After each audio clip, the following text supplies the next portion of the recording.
20 points. And there we have it, 20 points off of the bonus trim. Drivers switching their controllers at the 30-second mark. We have Met 90 with YCHWWSSS from Hong Kong. And their partner, Lone Oak Robotics Team from Lone Oak, Texas.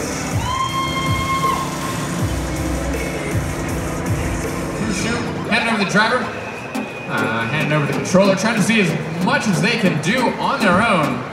Wow. The team from Queen Mod making last-second repairs. Queen Mod now getting it back together, trying to clear off those starting pegs, score them into a low. It looks like our teams are going for releasing both sides of the bonus tray in one shot, and they'll have all three starting pegs cleared at 40 seconds into the match, basically.